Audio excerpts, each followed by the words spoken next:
Corona virus মহামারীতে গুরুতর চ্যালেঞ্জের মুখোমুখি হয়েছে ইতালি। আক্রান্তদের মধ্যে কাদের চিকিৎসা দেওয়া হবে এবং কাদের দেওয়া হবে না সেই কঠিন সিদ্ধান্ত নিতে বাধ্য হচ্ছেন স্বাস্থ্য কর্মকর্তারা। অপর্যাপ্ত সুবিধার কারণে চিকিৎসা দিতে না পেরে নিশ্চিত মৃত্যুর দিকে ঠেলে দিতে হচ্ছে অনেককে। আর এটা নিয়ে লিখেছেন এক ইতালীয় ডাক্তার। তিনি লিখেছেন, আমাদের দেশে এখন ঘটে চলছে ভয়াবহ এক ট্র্যাজেডি। বৃদ্ধ রোগীরা মারা যাবার আগে চোখের পানি ফেলছেন। কাছের মানুষদের কাছ থেকে বিদায় নিয়ে যাবার সৌভাগ্যও তাদের নেই। তারা একা একা মরতে চাননি, কিন্তু তাদের বিদায় জানাতে হচ্ছে ক্যামেরাকে। তারা সজ্ঞানে সমস্ত কষ্টকে সহ্য করতে করতে মরে যাচ্ছেন। বেশিরভাগ ক্ষেত্রেই স্বামী ও স্ত্রী একই দিনে মারা যাচ্ছেন। বৃদ্ধ দাদা দাদি নানা নানির তাদের নাতিদের মুখ শেষবারের মতো দেখতে পাচ্ছেন না। এই রোগ ফ্লুর চাইতেও ভয়াবহ। বিশ্বাস করুন, ফ্লুর চাইতে অনেক ভিন্ন রকমের অসুখ এটি। এই রোগকে দয়া করে তাই ফ্লু বলবেন না। জ্বর অসম্ভব বেশি। রোগীর দম এমনভাবে বন্ধ হয়ে আসতে চায় যেন সে ডুবে যাচ্ছে। রোগীরা হাসপাতালে আসতে চায় না। শুধু একটু অক্সিজেন পাওয়ার জন্য তারা বাধ্য হয়ে হাসপাতালে ভর্তি হচ্ছে। এই রোগের বিরুদ্ধে খুব সামান্য কিছু ঔষধ কাজ করে। আমরা সাহায্য করার সাধ্যমতো চেষ্টা করে যাচ্ছি, কিন্তু সবকিছুই নির্ভর করছে রোগীর অবস্থার ওপর। বৃদ্ধ রোগীরা এই রোগের সঙ্গে যুদ্ধে পেরে উঠছেন না। আমরা কাঁদছি, আমাদের নার্সরা কাঁদছে। সবাইকে বাঁচিয়ে তোলবার সামর্থ্য আমাদের নেই। চোখের সামনে মেশিনে তাদের জীবন থেমে যেতে দেখছি প্রতিদিন। প্রচুর রোগী আসছে। অতি দ্রুত আমাদের আরও বেড প্রয়োজন হবে। সবার একই সমস্যা, সাধারণ নিউমোনিয়া, প্রচণ্ড শক্তিশালী নিউমোনিয়া। আমাকে বলুন, কোন ফ্লু এই ট্র্যাজেডির জন্ম দেয়? এটা অত্যন্ত সংক্রামক। এই ভাইরাসটি একেবারে অন্যরকম। কোনো কোনো মানুষের জন্য ভয়ঙ্কর। আমাদের দেশে 65-র ঊর্ধ্ব বৃদ্ধদের প্রায় প্রত্যেকের ডায়াবেটিক্স, উচ্চ রক্তচাপ কিংবা কোনো না কোনো রোগ রয়েছে। কোনো কোনো তরুণদের জন্য এই রোগ ভয়ঙ্কর। এইসব তরুণ রোগীদের দেখলে কোনো তরুণী নিজেকে নিয়ে চিন্তিত বোধ করতে পারবে না।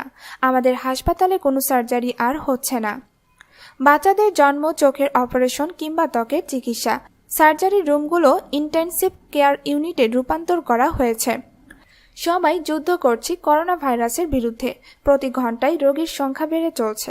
ক্রমাগত হাতে আসছে টেস্ট রেজাল্ট। সব পজিটিভ, পজিটিভ, পজিটিভ। সব রোগীর এক রকমের কমপ্লেন।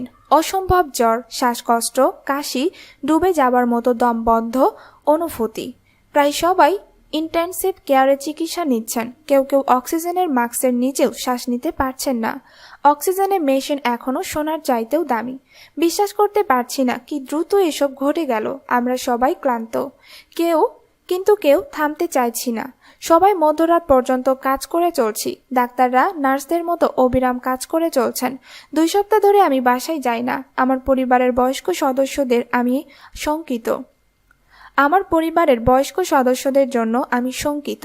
সন্তানদের সঙ্গে ক্যামেরা ব্যবহার করে কথা বলছি। মাঝে মাঝে আমি স্ত্রীর ছবির দিকে তাকিয়ে কাঁদি। আমাদের কারো কোনো দোষ নেই। যারা আমাদের বলেছিল এই রোগটি তেমন ভয়ঙ্কর নয়, সমস্ত দোষ তাদের।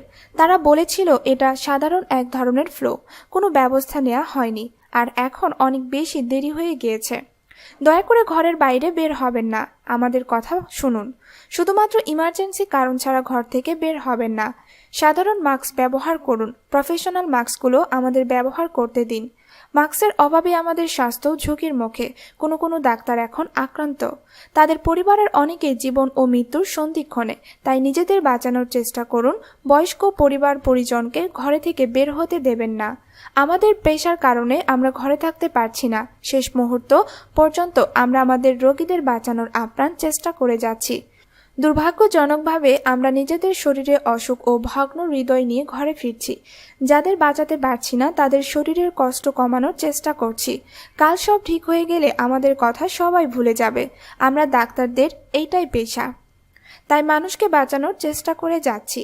এই রোগ আপনাকে না ছুলেও সাবধানে থাকুন। জনসমাগম থেকে দূরে থাকুন। সিনেমায় যাবেন না, মিউজিয়ামে যাবেন না, খেলার মাঠে যাবেন না। দয়া করে বৃদ্ধ মানুষগুলোর দুঃখ অনুভব করার চেষ্টা করুন। তাদের জীবন আপনাদের হাতে এবং আপনারা আমাদের চাইতে বেশি মানুষের জীবন বাঁচাতে সক্ষম। আপনি তাদের রক্ষা করতে পারেন। লেখাটি শেয়ার করুন যেন সমস্ত ইতালি এই চিঠিটি পড়তে পারে। সমস্ত কিছু শেষ হবার আগেই যেন পড়তে পারে। ইতালি, বিগ গাভার্সেনি হসপিটাল, ডক্টর ড্যানিয়েল মেশিনি।